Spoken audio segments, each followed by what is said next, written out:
예순이 되어 가장 후회하는 것. 그녀는 20대 때부터 타로카드, 사주풀이 보러 다니기를 좋아했다. 직장 문제, 연애 문제가 생길 때마다 단골 점집을 찾아가곤 했다. 세월이 흘러 그녀는 어느덧 40살이 되었다. 이제 결혼도 하고 아이도 2명이나 낳았고 직장에서는 차장 자리에 올랐다.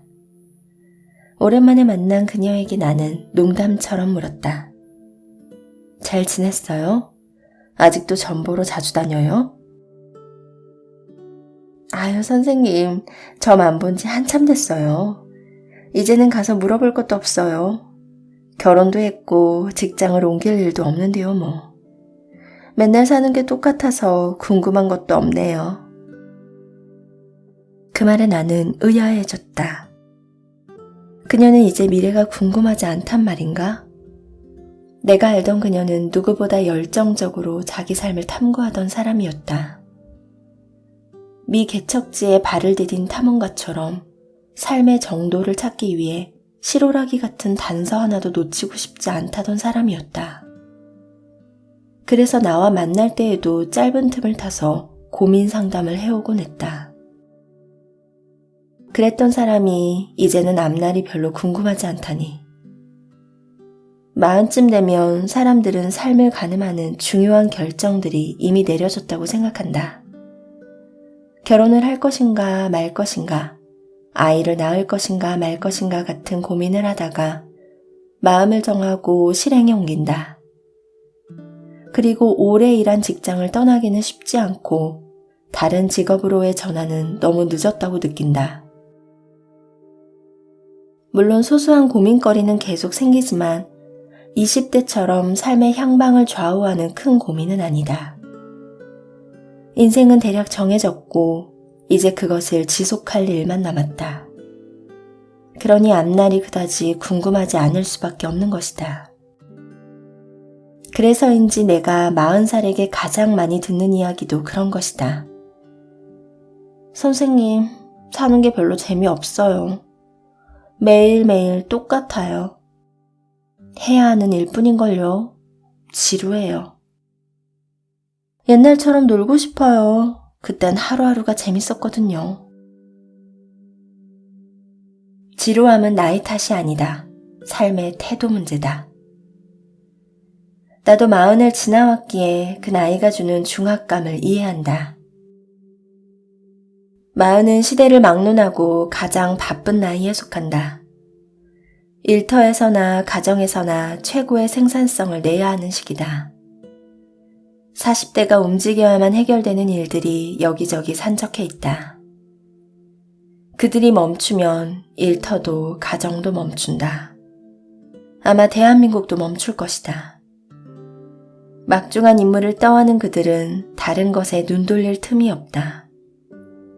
새로운 것에 관심을 돌리거나 재미를 추구하는 것은 일종의 사치다. 지루하다고 느끼는 그 일상도 최선을 다해 굴려야만 돌아가는 것이 40의 현실이다. 반복되는 바쁜 일상에 지치면 이런 생각이 들게 마련이다. 인생이 이런 거구나. 앞으로도 이렇게 살겠구나. 뭐든 새로운 것이 없다. 이미 다 해봤거나 했던 것의 변주 정도일 뿐이다. 무엇을 먹어도 비슷한 맛이고 누구를 만나도 비슷한 얘기다. 그러다 보면 매사 심드렁해진다. 기계적으로 움직인다. 지루하다는 말만 입안에서 맴돌고 옛날에 재미있었던 때만 기억난다. 그렇게 과거의 기억과 습관, 삶의 굴레에 갇히게 된다. 그런데 지루함은 결코 나이 탓이 아니다. 다 해봐서 뭘 해도 재미없는 게 아니다. 새로울 게 없다는 고정관념 때문에 아무것도 새롭지 않은 것이고 현재의 삶을 과거의 방식대로 살려고 하기에 지루한 것이다. 그리고 이것은 삶을 대하는 태도 문제일 뿐이다. 34세의 나이에 여성 최초로 미국 하버드 대학교 심리학과 종신 교수가 된 앨런 랭어는 시계 거꾸로 돌리기 실험으로 유명하다. 그녀는 1979년에 70대 후반에서 80대 초반의 남성 8명을 한 수도원에 모아놓고 일주일간 함께 생활하도록 했다. 연구팀은 실험을 위해 시계로 거꾸로 돌려 수도원 랩을 20년 전인 1959년과 똑같이 꾸며놓았다. 텔레비전과 라디오에서는 당시의 드라마, 영화, 뉴스가 흘러나왔고 신문도 1959년의 것이었다. 연구팀은 실험 참가자들에게 다음 2가지만 지킬 것을 요구했다. 첫째는 1959년으로 돌아가 당시의 자신처럼 지낼 것. 둘째는 청소나 설거지 같은 기본적인 집안일을 스스로 해결할 것. 사실 선발된 노인들은 대부분 자녀들과 한 집에 살고 있었고 그들은 생활의 많은 부분을 자녀에게 의지하고 있었다. 그러다 보니 자기 방을 꾸미거나 가구를 재배치할 결정권도 없었다. 그런 그들에게 1959년으로 돌아가 타인의 도움 없이 일주일간 생활하라고 요청한 것이다. 노인들은 실험에 참여하기 전까지만 해도 이제는 늙어서 모든 일이 힘에 부친다고 호소했다. 기력이 없어 아무런 신체 활동을 못한다고 했고 눈이 잘 안 보여 독서도 포기했다고 말했다. 어떤 노인은 자녀의 부축을 받아야만 외출할 수 있었다. 그런데 일주일간 20살 젊게 생활하자 그들의 신체에서 놀라운 변화가 일어났다. 청력과 기억력이 좋아진 것은 물론 관절 유연성, 손놀림, 악력도 향상됐다. 서 있는 자세가 꼿꼿해졌고 전보다 빨리 걸었으며 대화가 늘었고 협동하는 모습도 보였다. 누가 봐도 건강이 좋아지고 활력이 넘쳤으며 훨씬 젊어 보였다. 이 실험을 통해 앨런 랭어 교수는 우리를 늙게 만드는 결정적인 요인은 신체적 노화가 아님을 밝혀냈다. 스스로 늙었다고 믿고 그 심리적인 나이에 맞게 사고하고 행동하기 때문에 진짜 늙는다는 것이다. 미국의 심리학자 버니스 뉴가트는 이를 사회적인 시계 개념으로 설명했다. 특정한 행동이나 태도에 어울리는 올바른 나이가 있다는 암묵적인 믿음으로 자신의 삶을 평가한다는 뜻이다. 즉 20살에는 대학에 가야 하고 30살에는 직장에 들어가야 하고 40살에는 집 한 채 정도는 있어야 한다는 식으로 나이에 따른 사고와 행동의 기준을 정해놓고 이를 따른다는 것이다. 그러고 보면 40살에 뭐든 심드렁해지는 것도 사회적 시계 혹은 심리적 시계에 따른 결과가 아닐까? 40쯤 되면 인생의 중요한 결정들은 이미 내려졌다는 통념이 내면에 공고하기 때문에 그런 프레임대로 세상을 보고 느낀다. 이제 큰 변화는 일어나지 않을 거라는 고정관념에 따라 생각하고 인생이 거의 정점에 다다랐으며 슬슬 내려올 일만 남았다는 사회적 시계에 따라 행동한다. 결국 삶을 지루하게 만드는 것은 세월이 아니다. 세상이 우리에게 주입한 나이에 대한 시나리오를 아무 생각 없이 수용하고 따르는 우리의 무심한 태도가 삶을 지루하게 만드는 것이다. 80에 가까운 노인들도 마음만 먹으면 나이에 대한 편견을 벗어던지고 창의적으로 살 수 있다. 반면 40에 불과한 젊은이라도 무심한 태도로 살면 하루하루를 반복적이고 기계적으로 보낼 수밖에 없다. 그들은 이제 웬만한 것은 안다고 생각하며 새로운 상황을 그냥 지나쳐버린다. 얼마 안 가 그들이 후회를 하는 것은 당연지사다. 나이가 몇이든 사람은 매일매일 진취적으로 살아야 한다. 74세의 나이에 미국 아카데미 시상식에서 여우 조연상을 받으며 한동안 대한민국을 들썩이게 만든 배우 윤여정. 그녀는 텔레비전 프로그램 꽃보다 누나에서 이런 말을 했다. 60세가 되어도 인생은 몰라요. 나도 처음 살아보는 거니까.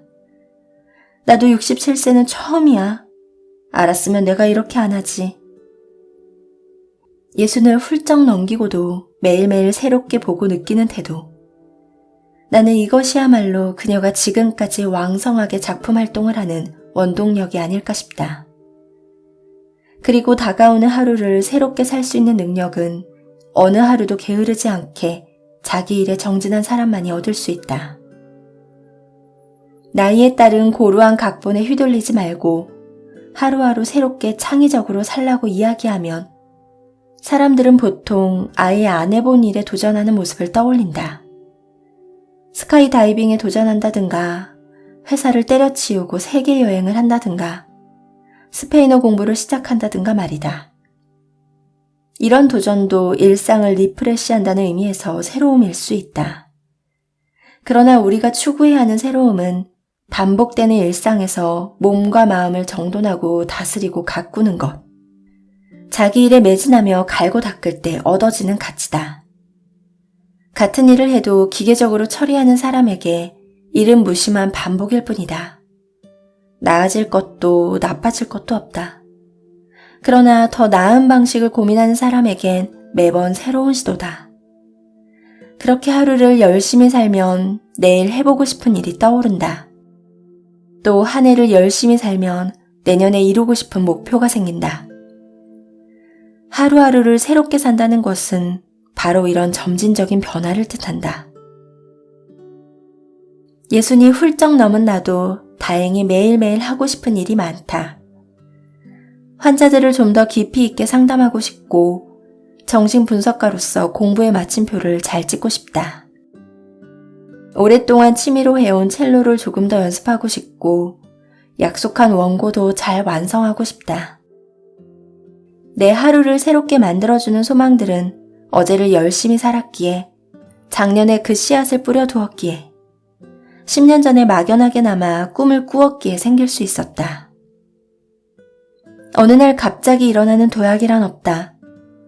매일 조금씩 나아가고자 하는 노력이 모여 도약이 이루어진다. 그래서 나는 오늘도 후회 없이 내게 주어진 일을 잘 해내고 싶다. 그리고 내게 올 내일이, 내년이, 10년 후가 궁금하다. 70이 된 내 모습, 80이 된 내 모습이 어떨지 여전히 궁금하다. 딸아, 사람들이 60이 되어 가장 후회하는 것이 뭔지 아니? 좀 더 도전적으로 살지 못한 것이다. 40에 스스로 너무 나이 들었다고 단정하고 누가 시킨 것처럼 책임과 의무만 가득한 삶을 산 것이다. 자유로운 시기는 끝났다고 여기고 수동적이고 방어적인 태도로 산 것이다. 그러다 60이 되어보니 40살이 얼마나 젊은 나이인지를 비로소 깨달은 것이다. 40의 어깨 위에 올려져 있는 짐이 얼마나 많니? 힘들고 지치면 진취적이고 창의적으로 살기가 어렵게 느껴진다. 기계적인 일상을 당연하게 여기고 40살은 다 그렇게 사는 거 아니겠냐고 푸념하게 되지. 하지만 그건 내가 지치고 피곤해서일 뿐 나의 탓은 아니다. 잠시 쉬어가면 될 일이지 40에 관한 고정관념에 너를 끼워 맞출 일이 아니다. 사람은 생명이 붙어있는 한 나이가 몇이든 진취적으로 살아야 한다. 그래야 오늘 후회가 없고 내일이 기대된다. 그래야 60이 되어도 매일 새롭고 미래가 궁금해진다. 나는 내가 부디 그렇게 나이 들어가기를 진심으로 바란다.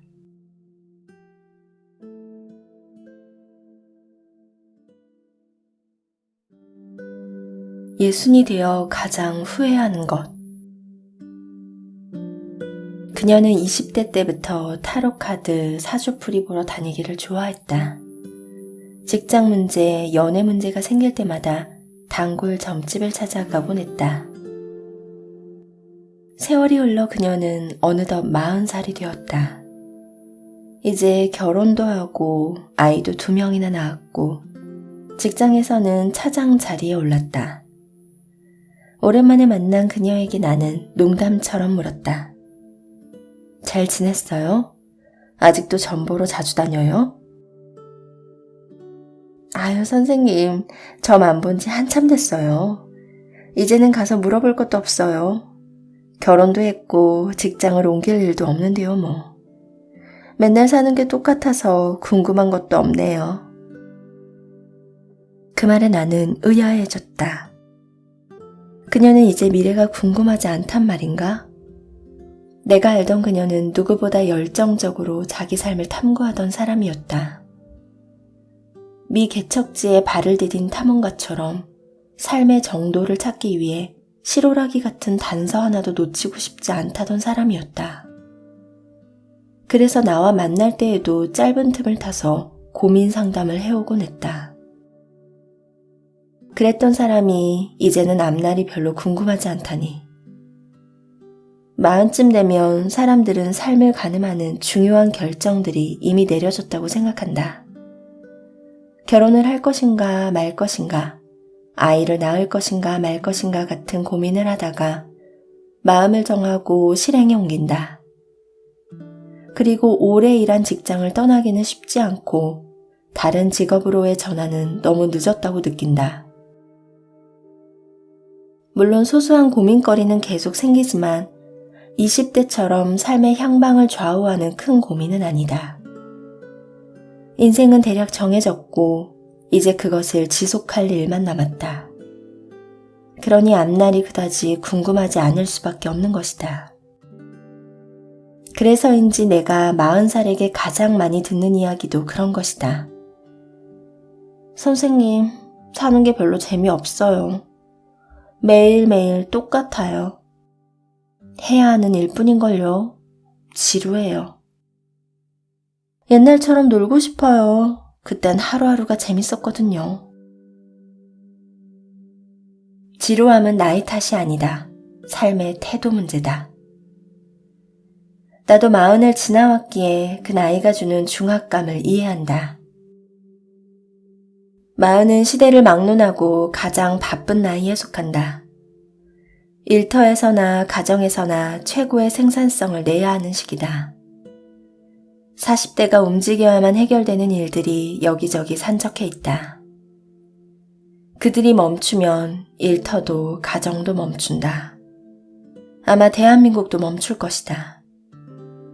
막중한 임무를 떠하는 그들은 다른 것에 눈 돌릴 틈이 없다. 새로운 것에 관심을 돌리거나 재미를 추구하는 것은 일종의 사치다. 지루하다고 느끼는 그 일상도 최선을 다해 굴려야만 돌아가는 것이 40의 현실이다. 반복되는 바쁜 일상에 지치면 이런 생각이 들게 마련이다. 인생이 이런 거구나. 앞으로도 이렇게 살겠구나. 뭐든 새로운 것이 없다. 이미 다 해봤거나 했던 것의 변주 정도일 뿐이다. 무엇을 먹어도 비슷한 맛이고 누구를 만나도 비슷한 얘기다. 그러다 보면 매사 심드렁해진다. 기계적으로 움직인다. 지루하다는 말만 입안에서 맴돌고 옛날에 재미있었던 때만 기억난다. 그렇게 과거의 기억과 습관, 삶의 굴레에 갇히게 된다. 그런데 지루함은 결코 나이 탓이 아니다. 다 해봐서 뭘 해도 재미없는 게 아니다. 새로울 게 없다는 고정관념 때문에 아무것도 새롭지 않은 것이고 현재의 삶을 과거의 방식대로 살려고 하기에 지루한 것이다. 그리고 이것은 삶을 대하는 태도 문제일 뿐이다. 34세의 나이에 여성 최초로 미국 하버드 대학교 심리학과 종신교수가 된 엘렌 랭어는 시계 거꾸로 돌리기 실험으로 유명하다. 그녀는 1979년에 70대 후반에서 80대 초반의 남성 8명을 한 수도원에 모아놓고 일주일간 함께 생활하도록 했다. 연구팀은 실험을 위해 시계를 거꾸로 돌려 수도원 랩을 20년 전인 1959년과 똑같이 꾸며놓았다. 텔레비전과 라디오에서는 당시의 드라마, 영화, 뉴스가 흘러나왔고 신문도 1959년의 것이었다. 연구팀은 실험 참가자들에게 다음 2가지만 지킬 것을 요구했다. 첫째는 1959년으로 돌아가 당시의 자신처럼 지낼 것. 둘째는 청소나 설거지 같은 기본적인 집안일을 스스로 해결할 것. 사실 선발된 노인들은 대부분 자녀들과 한 집에 살고 있었고 그들은 생활의 많은 부분을 자녀에게 의지하고 있었다. 그러다 보니 자기 방을 꾸미거나 가구를 재배치할 결정권도 없었다. 그런 그들에게 1959년으로 돌아가 타인의 도움 없이 일주일간 생활하라고 요청한 것이다. 노인들은 실험에 참여하기 전까지만 해도 이제는 늙어서 모든 일이 힘에 부친다고 호소했다. 기력이 없어 아무런 신체 활동을 못한다고 했고 눈이 잘 안 보여 독서도 포기했다고 말했다. 어떤 노인은 자녀의 부축을 받아야만 외출할 수 있었다. 그런데 일주일간 20살 젊게 생활하자 그들의 신체에서 놀라운 변화가 일어났다. 청력과 기억력이 좋아진 것은 물론 관절 유연성, 손놀림, 악력도 향상됐다. 서 있는 자세가 꼿꼿해졌고 전보다 빨리 걸었으며 대화가 늘었고 협동하는 모습도 보였다. 누가 봐도 건강이 좋아지고 활력이 넘쳤으며 훨씬 젊어 보였다. 이 실험을 통해 앨런 랭어 교수는 우리를 늙게 만드는 결정적인 요인은 신체적 노화가 아님을 밝혀냈다. 스스로 늙었다고 믿고 그 심리적인 나이에 맞게 사고하고 행동하기 때문에 진짜 늙는다는 것이다. 미국의 심리학자 버니스 뉴가트는 이를 사회적인 시계 개념으로 설명했다. 특정한 행동이나 태도에 어울리는 올바른 나이가 있다는 암묵적인 믿음으로 자신의 삶을 평가한다는 뜻이다. 즉 20살에는 대학에 가야 하고 30살에는 직장에 들어가야 하고 40살에는 집 한 채 정도는 있어야 한다는 식으로 나이에 따른 사고와 행동의 기준을 정해놓고 이를 따른다는 것이다.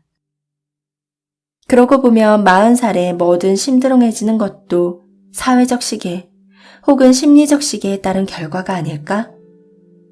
40쯤 되면 인생의 중요한 결정들은 이미 내려졌다는 통념이 내면에 공고하기 때문에 그런 프레임대로 세상을 보고 느낀다.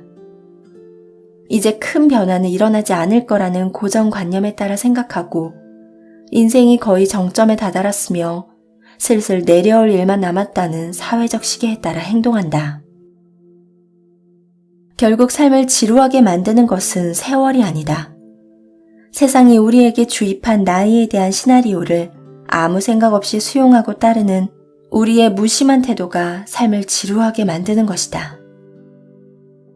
80에 가까운 노인들도 마음만 먹으면 나이에 대한 편견을 벗어던지고 창의적으로 살 수 있다. 반면 40에 불과한 젊은이라도 무심한 태도로 살면 하루하루를 반복적이고 기계적으로 보낼 수밖에 없다. 그들은 이제 웬만한 것은 안다고 생각하며 새로운 상황을 그냥 지나쳐버린다. 얼마 안 가 그들이 후회를 하는 것은 당연지사다. 나이가 몇이든 사람은 매일매일 진취적으로 살아야 한다. 74세의 나이에 미국 아카데미 시상식에서 여우 조연상을 받으며 한동안 대한민국을 들썩이게 만든 배우 윤여정. 그녀는 텔레비전 프로그램 꽃보다 누나에서 이런 말을 했다. 60세가 되어도 인생은 몰라요. 나도 처음 살아보는 거니까. 나도 67세는 처음이야. 알았으면 내가 이렇게 안 하지. 60을 훌쩍 넘기고도 매일매일 새롭게 보고 느끼는 태도. 나는 이것이야말로 그녀가 지금까지 왕성하게 작품 활동을 하는 원동력이 아닐까 싶다. 그리고 다가오는 하루를 새롭게 살 수 있는 능력은 어느 하루도 게으르지 않게 자기 일에 정진한 사람만이 얻을 수 있다.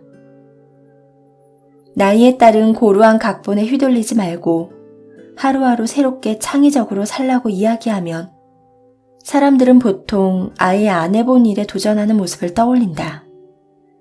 스카이 다이빙에 도전한다든가 회사를 때려치우고 세계 여행을 한다든가 스페인어 공부를 시작한다든가 말이다. 이런 도전도 일상을 리프레시한다는 의미에서 새로움일 수 있다. 그러나 우리가 추구해야 하는 새로움은 반복되는 일상에서 몸과 마음을 정돈하고 다스리고 가꾸는 것. 자기 일에 매진하며 갈고 닦을 때 얻어지는 가치다. 같은 일을 해도 기계적으로 처리하는 사람에게 일은 무심한 반복일 뿐이다. 나아질 것도 나빠질 것도 없다. 그러나 더 나은 방식을 고민하는 사람에겐 매번 새로운 시도다. 그렇게 하루를 열심히 살면 내일 해보고 싶은 일이 떠오른다.